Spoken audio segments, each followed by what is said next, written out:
Howdy. Good, thank you. How are you? Good, yeah, no silly question. So, just want to rewind a little bit to the end of last season. You're kind of one of the players we like talking to most because of your honesty, and you spoke about how much winning a trophy, winning a Champions Cup with Leinster means to you. Where are you on the mental side of the recovery from the disappointment of last season? Geez, what a start. Yeah, obviously you go in every season hoping to come out with trophies and with the team and the club and what we expect of each other. To come up short 3 times in a row is probably a record that's only going to hopefully not get beaten. And if it's going to get beaten, it's probably going to be us. But look, we know how good a side we can be when we get everything right. And, at the end of the day, it's fine margins. And we've definitely grown as a team. I know the silverware says otherwise, but... going into, the URC as well, something we haven't won in a few years. We need to make sure we get that right as well. But trophies are it at the end of the day, and we've come up short. And, we don't deserve to win by any means. On the day we get beaten, and that's what happens. The sun comes up and we keep playing rugby. The wheel keeps turning. So we're looking forward to starting how we've started the new competition. We're very happy with. We've got 3 from 3 and 15 out of 15 points. So this Saturday we're looking for another performance, and it's a pretty big occasion. That's good. I mean, like, you personally, does it sting you still what happened at the end of last season? And is that a motivation to make you train harder, play better each week? Or will you just kind of revert to type of we work harder, we get it? But I mean, do you use that as a motivation? We know what happened in the final.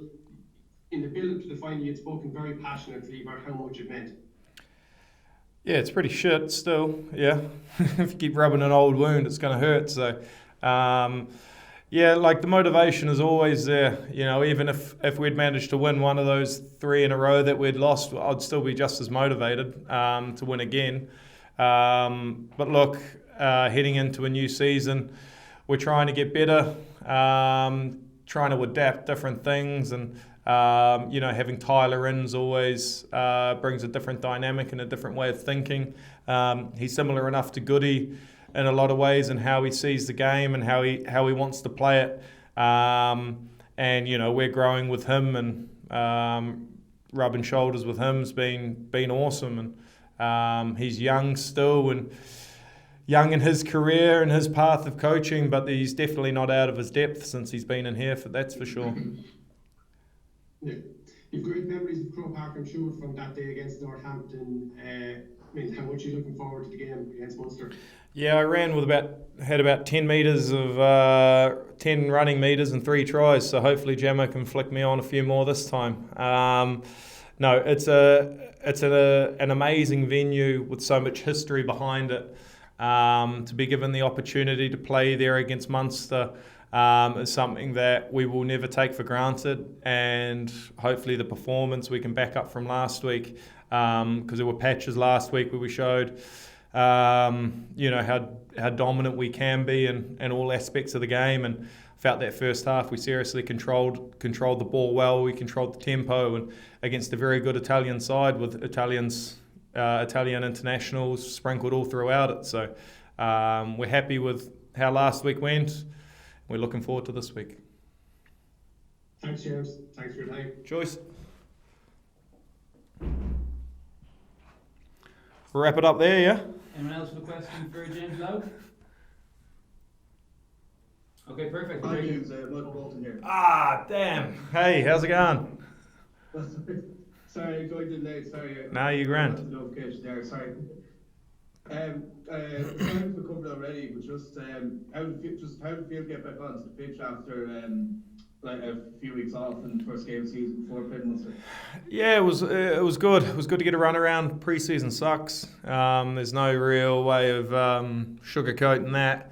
But you use pre-season to get yourself back into the right mental state, right physical state, and try to get your body in the best place you can to go through another 9-10 months of rugby. So personally, I'm pretty happy. The team's in a very good place, and to get rugby under the belt's always nice, especially heading into pretty big week.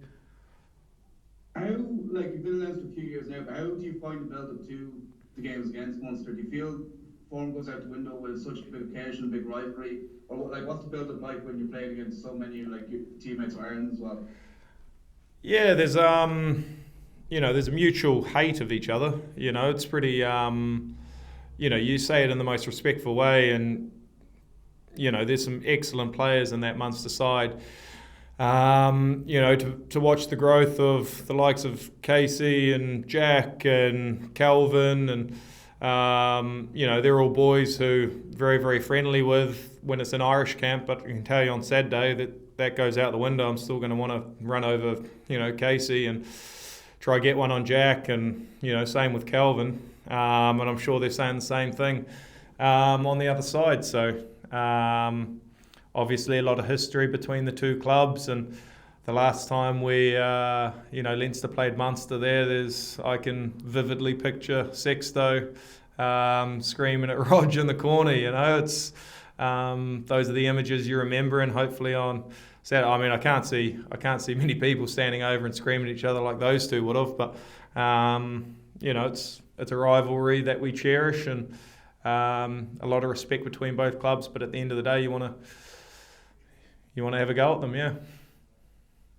Just like when you were on the other side, was this a game that like people were watching New Zealand, or would you have kept an eye on it, just as a rugby fan in general? No, I think I've said it before. It's so hard to keep up with the competition just with the time zones more than anything. But now that living over here and being able to play, I've played on both sides of the world. I don't think there's two clubs that of this sort of size being able to fill out an 80,000 seater. I can't see many clubs around the world. I mean, there's probably some English teams in a final potentially, but for a round robin game to, be close to selling 80,000 and week 4 of the URC, I don't think that'll get done very often, and I don't think there's many other teams who can probably do that. So it says a lot to the magnitude of the fans, and absolutely stoked that so many people want to come and watch the spectacle that's going to happen on Saturday. Thanks, James. Best of the weekend. Cheers. Okay, is that it for James? Just the very final one, Paul. Just if you haven't been here last year, we would have asked you. But just when the Ireland women obviously beat the New Zealand women there last week, when you hear about that or when you see that, where does your heart lie for a matchup like that? No, man, I want the Irish to kick the crap out of anyone. Doesn't matter who the other team is. Doesn't bother me what sport either. I am fully fledged watching the Irish, of course.